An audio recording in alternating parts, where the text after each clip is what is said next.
Good evening, everyone. If you don't know, you should know. My name is Rameez and I am a filmmaker and a film critic, and today's movie is one of the best movies of this year. It is called Sicario. Nothing will make sense to your American ears. They gotta let me go. They gotta let me go. But in the end, you will understand. Sicario translates into hitman in Mexican. Mexican is not a language, of course, it's called Spanish.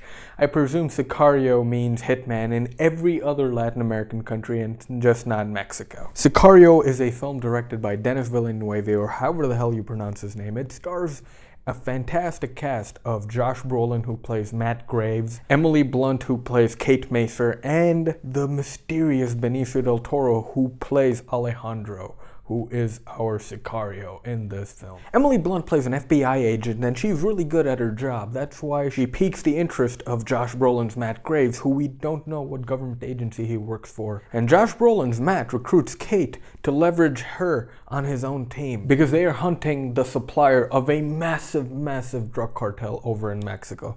It turns out a lot of stuff these guys do, especially Josh Brolin's team, is illegal, as they have no jurisdiction as they take the team into Mexico, lying to Emily Blunt's Kate Macer. That is where the story takes off, where she's embroiled in a conflict of morals and doing what's right. This film hammers the idea that in order to do a lot of good, you have to do a little bit of bad.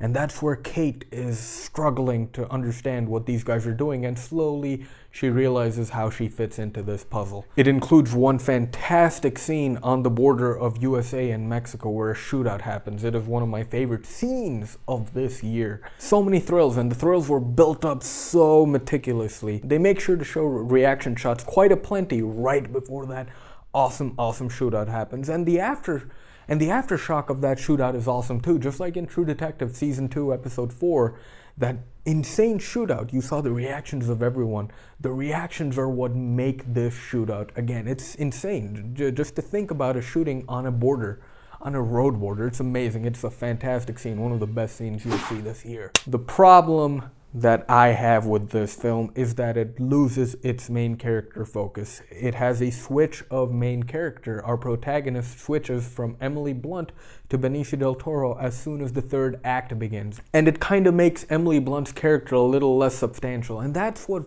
annoyed me, because her story was so riveting and it was so much fun, and it was interesting following her throughout this journey. But then whoop, it switches onto Benicio del Toro, who's interesting in his own way, but he doesn't seem to be the talkative type in the whole movie. So we learn near the end why he's doing what he's doing, which is awesome as well. Benicio del Toro, by the way, puts in a friggin' cool performance. Not an awesome one, but a really cool one.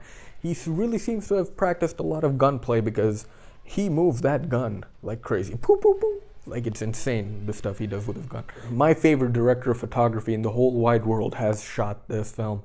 His name is Roger Deakins. Roger Deakins is known for shooting films such as 1984, if you're talking old, and the very recent Skyfall, which looked absolutely glamorous. He does another bang-up job in this film too.